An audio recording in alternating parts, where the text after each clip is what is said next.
You'd be just like Danny DeVito in Friends. Fuck you! Let's have another act, guys! We got one more act in this section. You guys are really so nice. I want you to keep that love, affection, hoop, and hollering going for Mick Karma!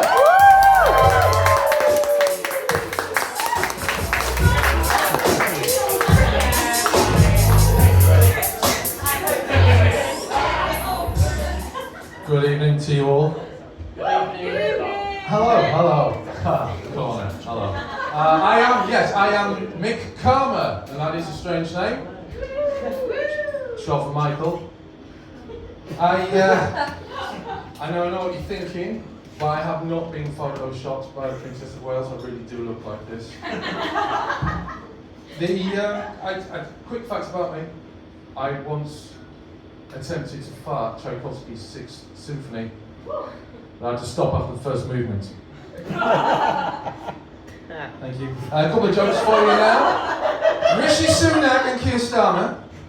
That's it. Thank you. I really wish I'd written on this hand now. I'm married to a lovely lady. She has very strange opinions and strong opinions about food. For example, she thinks Japanese mushrooms are better than British mushrooms. I think that's a shit take. It's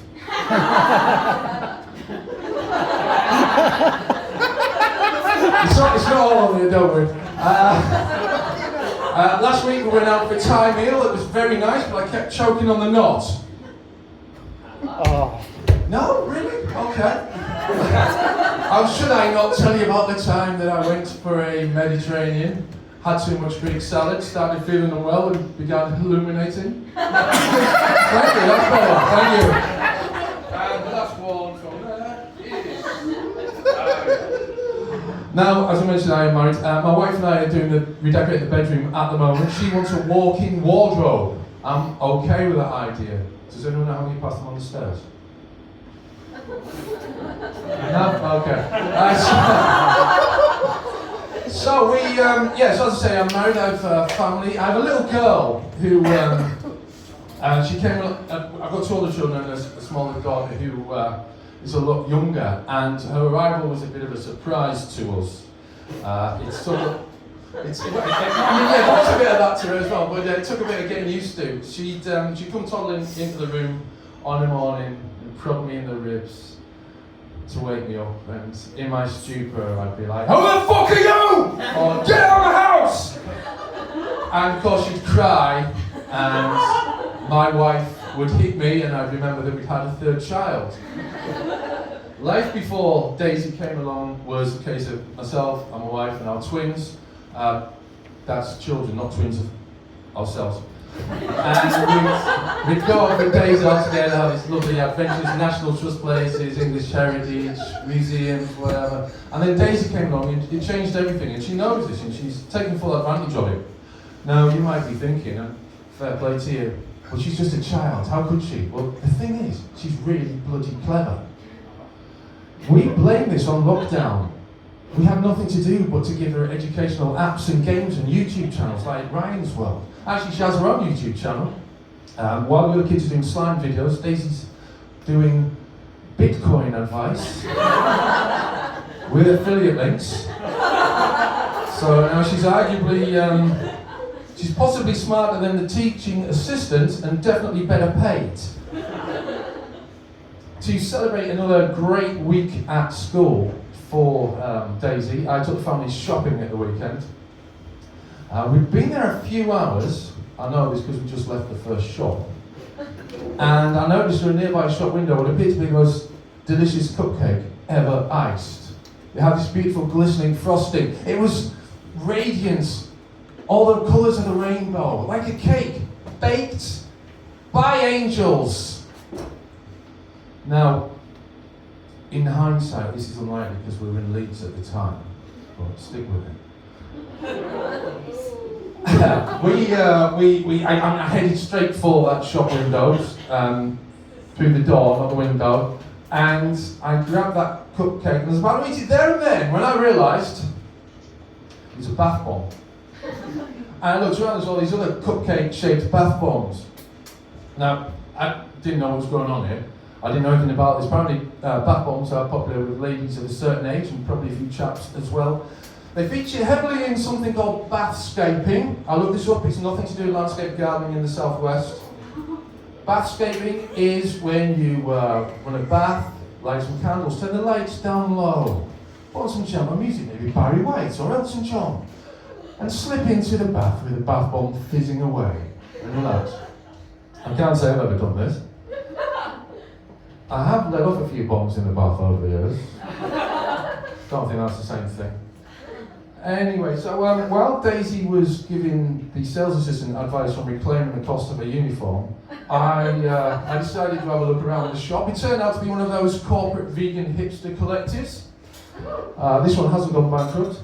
And now I'm quite on board with this sort of thing. I subscribe to a bi-monthly shaving by mail service. They send me a sustainably sourced bamboo razor and a coconut shaving broth. It's called Shave Bits. I just do my face.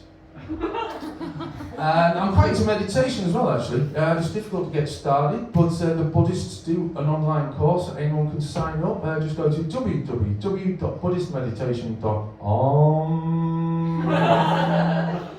Thank you. Where were we? Now, I had a look around. There's some strange things in this shop. There's something called body butter. Nothing to do with cannibalism. It's a vegan shop after all. This one was mango flavoured, and it looked like a mango sorbet. It didn't taste like a mango sorbet. And there was a thing called a spearmint hair jus, which looked like washing up liquid. And there were words said later on when we got home, and the glasses looked lovely, but £14 a bottle. What do you have? So by this point, I noticed that my wife is coming to the shop with the twins, and the basket's already full, because apparently everything in this shop is perfect for gifts. So I'm still in desperate need of refreshment, and I take matters into my own hands. I take the basket from my wife. I rescue a sales assistant from Daisy, who's, I think she was going on about reinvesting profit share or uniforms or something. And I asked her to bring it all through. There's quite a few strange objects in there. There's something called, yes, it's yogurt, body yogurt, which I thought was something they had at Ann Summers. There's a book called The Great British Bath Bomb, and a bottle of something. A little brown bottle, just simply labelled, this is absolutely true, nuts milk. I don't want to know what the sustainable source for that is.